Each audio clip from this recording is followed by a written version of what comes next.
आप सभी को प्रभु यीशु मसीह के नाम में जय मसीह की। मैं आपका भाई बेंजामिन शाहर फिर से परमेश्वर की बातों को लेकर मैं आपके साथ में बात करूंगा और हम सीखेंगे कि परमेश्वर का वचन आज हमसे क्या कहता है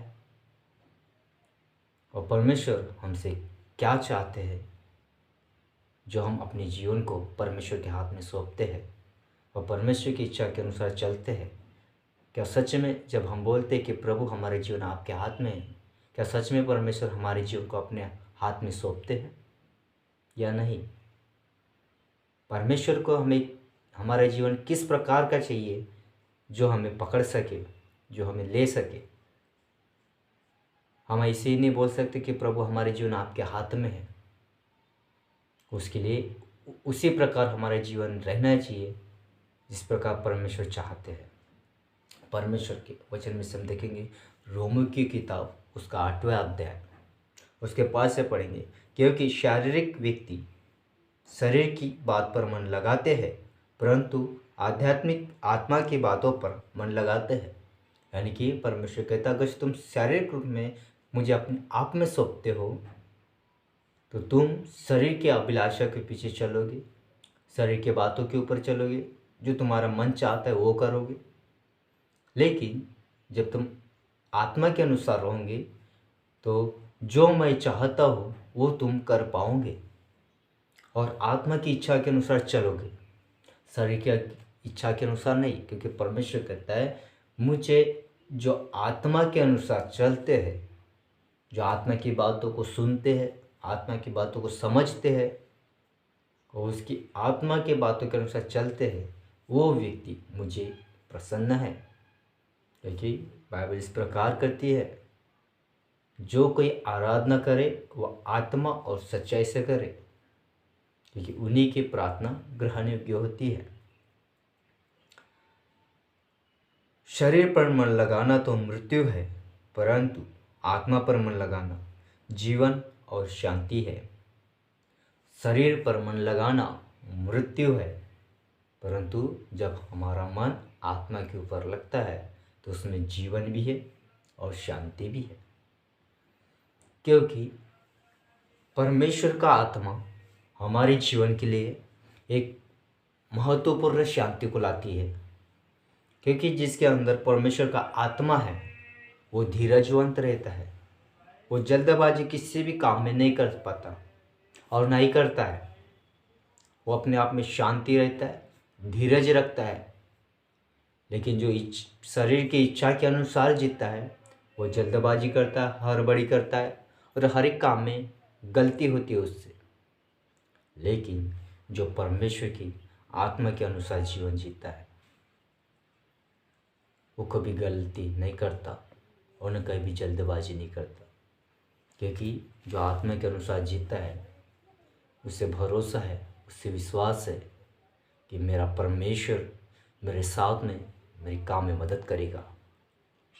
क्योंकि जो आत्मा के अनुसार चलते हैं उनका भरोसा केवल यहोवा के ऊपर बना रहता है और परमेश्वर उनके साथ में बने रहते हैं। क्योंकि आत्मा के चलाए हुए लोग परमेश्वर के करीब रहते हैं। इसलिए अपने जीवन को आत्मा के अनुसार चलाइए। जब हम शारीरिक जीवन जीते हैं तो उसमें आत्मा का भाव भी होना चाहिए। क्योंकि परमेश्वर ने हमें शरीर दिया है ताकि हमारे शरीर में, हमारे हृदय में पवित्र आत्मा बसाया जाए। क्योंकि वचन कहता है, तुम्हारा देह पवित्र आत्मा का मंदिर है और वो तुम में बसता है। क्योंकि वो हमें हर बातें सिखाता है। जब हमें प्रार्थना करना भी नहीं आता तो हमें पवित्र आत्मा आए भर भर के हमें प्रार्थना करना सिखाते हैं।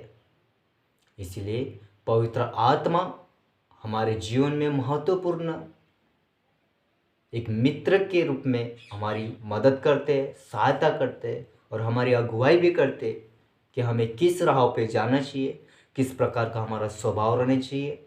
जब हमारे अंदर परमेश्वर यहोवा का आत्मा आता है, परमेश्वर यहोवा का आत्मा बसता है तो हमारा चाल चलन बदलता है, हमारा बोलने का स्वभाव बदलता है, क्योंकि परमेश्वर का आत्मा शांति का आत्मा है, जीवन का आत्मा है। अगर से हमें शांति चाहिए, परमेश्वर की आत्मा चाहिए। हमें जीवन चाहिए, परमेश्वर की आत्मा का स्वभाव चाहिए। क्योंकि हर एक के पीछे कुछ ना कुछ कारण रहता है। क्योंकि अगर से तुम्हारे नाम बढ़ते, तुम्हारे काम बढ़ते हैं, तो उसमें परमेश्वर का हाथ है। क्योंकि तुम परमेश्वर के बगैर कुछ भी काम नहीं कर पाते। जो शारीरिक जीवन जीता है और जो संसार की इच्छा के अनुसार जीवन जीता है, वो तो काम शुरुआत करता है और काम शुरू भी होता है, आगे बढ़ता है, सफल भी होता है। लेकिन उसके सफलता में शांति नहीं है, आनंद नहीं है, क्योंकि उसमें आत्मा की सहभागिता नहीं है। लेकिन जो परमेश्वर की आत्मा की सहभागिता में वो काम को करता है और पूरा करता है और सफल भी होता है, सफल होने के बाद उसे शांति भी मिलती है, खुशी भी मिलती है और उसे बहुतायत का जीवन भी मिलता है। क्योंकि वो अकेला काम नहीं करता, लेकिन परमेश्वर की संगति के अनुसार, परमेश्वर के आत्मा के अनुसार वो काम को करता है।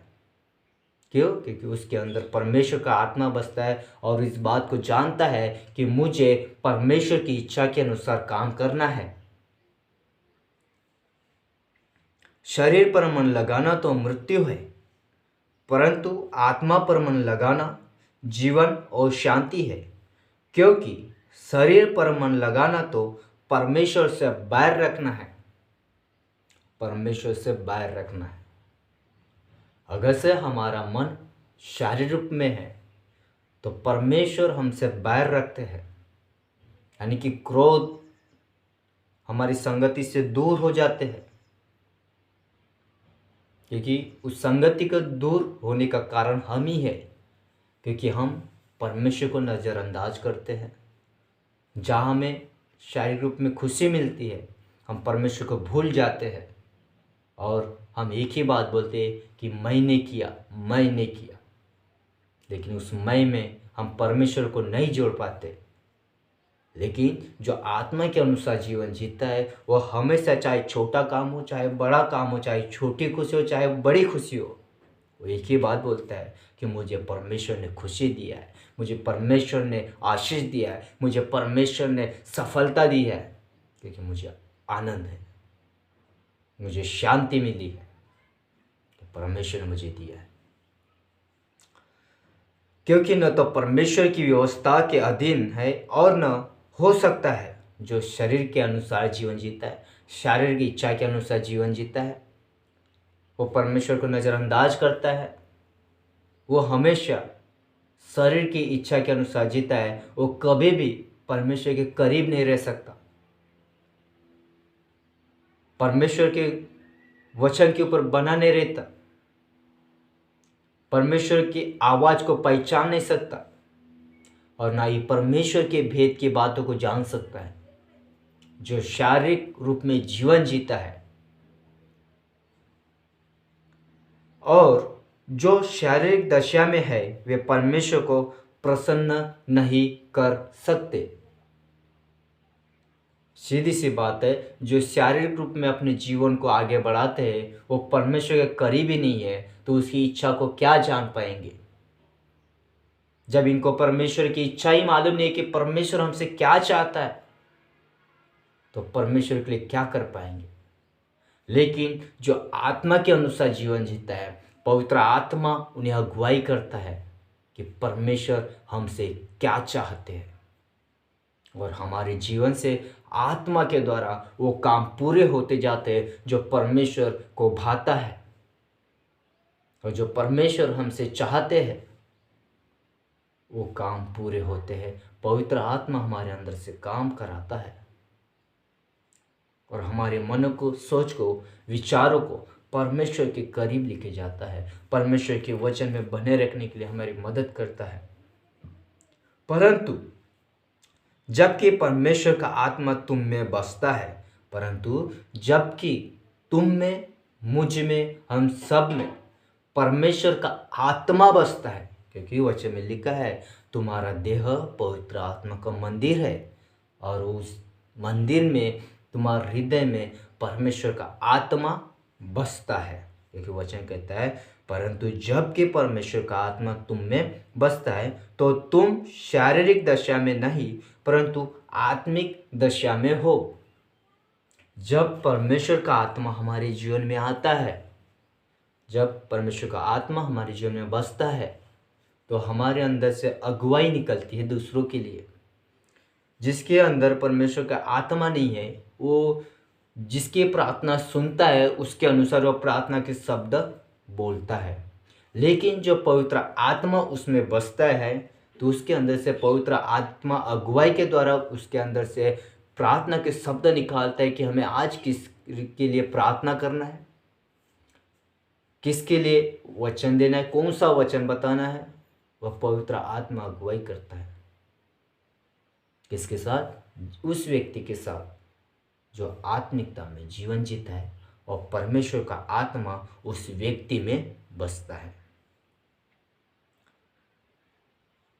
यदि किसी में मसीह का आत्मा नहीं तो वह उसका जन नहीं। ये बहुत बड़ी बात है, क्योंकि वचन कहता है किसी में मसीह का आत्मा नहीं तो वह उसका जन नहीं। तो हम किस प्रकार से बोल सकते हैं कि प्रभु मेरा शरीर, आत्मा, प्राण तेरे हाथ में है। लेकिन परमेश्वर का साफ साफ वचन कहता है कि जिसके अंदर मसीह का आत्मा नहीं उसका जन नहीं। आज आप भी तैयार हो जाओ कि मैं मसीह का जन बन सकूं, मसीह का व्यक्ति बन सकूं। हमें शब्द से बोलकर ऐसा प्रमाणित नहीं करना है कि प्रभु मेरा जीवन तेरे हाथ में सौंपता हूं, लेकिन इस वचन के अनुसार कहे प्रभु तेरा आत्मा मुझ में बसा है तो मेरा जीवन तेरे हाथ में है। तेरा आत्मा मेरे हृदय में बसा है तो मेरा जीवन तेरे हाथों में समर्पित है, क्योंकि इसको चलाने वाला मैं नहीं, तेरा आत्मा और तू स्वयं हमें चलाने वाला परमेश्वर है। तभी परमेश्वर हमें उस रास्ते पे लेके जाएगा जिस रास्ते पे परमेश्वर हमारी योजना को रखा है, हमारे भविष्य को रखा है। और परमेश्वर हमसे जो चाहता है उस इच्छा को पूरी करता है, क्योंकि जिसके अंदर मसीह का आत्मा है वो खुद का नहीं लेकिन वो मसीह का कहलाता है। और प्रभु यीशु मसीह, परमेश्वर पिता यीशु के नाम में उसे चलाते हैं, क्योंकि वो अपनी इच्छा के अनुसार नहीं लेकिन वो परमेश्वर अपनी इच्छा के अनुसार उस व्यक्ति को जीवन देते हैं। यदि मसीह तुम में है तो देह पाप के कारण मरी हुई है। यदि मसीह तुम में है तो देह पाप के कारण मरी हुई है परंतु आत्मा धर्म के कारण जीवित है। जो व्यक्ति आत्मा में जीवन जीता है वो धर्म के काम करते जाता है। धर्म के काम यानी परमेश्वर की इच्छा के अनुसार काम करना। जो परमेश्वर चाहता है वही वो काम करता है। परमेश्वर वो बातें करता है, वो काम चाहता है जो उसकी इच्छा रहती है। धर्म के काम यानी अच्छे काम, दूसरों के साथ अच्छी संगति रखना, अच्छे स्वभाव में जीवन जीना, अच्छा प्रदान करना लोगों के लिए, लोगों के साथ अच्छा प्रेम भाव जीवन रखना, लोगों की मदद करना, ये हमारे धर्म के काम हैं जो परमेश्वर अपने आत्मा के अनुसार हमें बताते हैं कि हमें किस प्रकार से परमेश्वर की इच्छा को पूरी करना है और परमेश्वर के आत्मा को प्रगटीकरण के रूप में दिखाना है कि हम में मसीह का आत्मा बसता है और हम आत्मा के चलाए जीवन जीते हैं। यदि मसीह तुम में है तो देह पाप के कारण मरी हुई है। यदि मसीह तुम में है तो देह, यानी कि जब मसीह हमारे साथ है, पवित्र आत्मा हमारे साथ में है, परमेश्वर हमारे साथ में है, हमारा चलना उठना बैठना हमारा स्वभाव का गत से परमेश्वर चलाता है, तो हमारा देह यानी कि हमारा शरीर पाप के कारण मरा हुआ है। पाप के कारण शरीर मरता है, लेकिन आत्मा के द्वारा जीवन मिलता है। परंतु आत्मा धर्म के कारण जीवित रहता है। हमारे शरीर, हमारी इच्छा को जब हम मारते हैं और हम परमेश्वर के प्रति आत्मिक रूप में जीवन जीते हैं, तो हमारा जीवित रहने का कारण केवल और केवल मसीह यीशु, उसका पवित्र आत्मा और हमारे धर्म के काम जीवित रहने का कारण है। क्योंकि परमेश्वर के बगैर हम कुछ भी नहीं कर सकते, उसके आत्मा के बगैर हम कुछ भी नहीं कर सकते। इसलिए हमें परमेश्वर के आत्मा की बहुत ज़रूरी है। यदि उसी का आत्मा जिसने यीशु को मरे हुए में से जिलाया तुम में बसा हुआ है, तो जिसने मसीह को मरे हुए में से जिलाया वो तुम्हारी नश्वर देहों को भी अपनी आत्मा द्वारा जो तुम में बसा हुआ है जिलाएगा। जो परमेश्वर जो हमारे अंदर रूपी आत्मा देता है, उसी परमेश्वर ने मसीह यीशु को मरे हुए में से जिलाया है।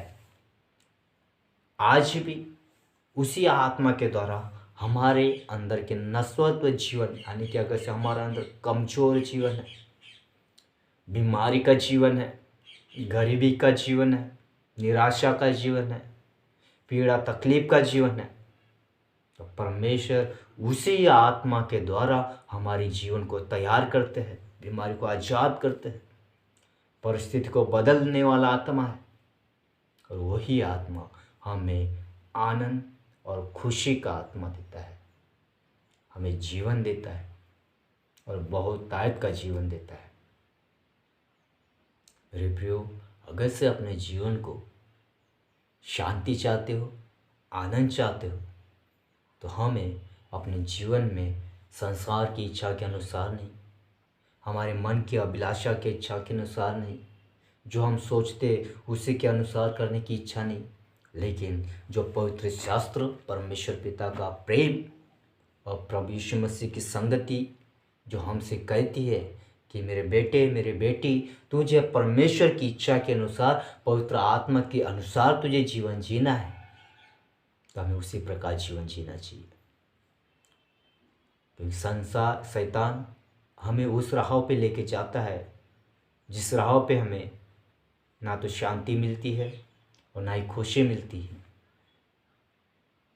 क्योंकि संसार, शैतान हमेशा उस राह पे लेके जाता है जिस राह पे वो गया, वो अपने आप में घमंड किया, और घमंड के द्वारा जिस स्थान में उसे आनंद और खुशी मिलती थी, उस आनंद से, उस स्थान से वो गिराया गया, और वो आनंद और खुशी उसे दोबारा मिली नहीं। और आज भी वो इस संसार में, इस दुनिया में आनंद और खुशी को मिलने की इच्छुक में है, लेकिन उसे कहीं नहीं मिलेगी, क्योंकि उसके अंदर से मसीह का आत्मा, मसीह का स्वभाव, मसीह का प्रेम और मसीह की संगति उसके जीवन में नहीं है। क्योंकि वो शैतान है। शैतान हमेशा दुख तकलीफ को लेके आता है, बीमारी को लेके आता है, झगड़े को लेके आता है, लेकिन परमेश्वर शांति को लेके आता है, जीवन को लेके आता है। यदि हमारे जीवन आत्मिक रूप से है तो हम परमेश्वर के साथ आनंद और खुशी है। मेरे प्रियो, आज हम इस आत्मिकता की बातों को हम यही ख़त्म करते हैं, और जो बाकी की जो बातें हैं हम दूसरे पार्ट में अपलोड करेंगे। परमेश्वर के लिए प्रार्थना करते हैं। धन्यवाद अनुग्रहकारी मेरे परमेश्वर पिता, यीशु के नाम में हम सभी का जीवन आत्मा के अनुसार चला जाए, हर बंधन टूटने पाए यीशु के नाम, हर एक का जीवन आत्मा के अनुसार चला जाए। रब्बा शबल यीशु के नाम।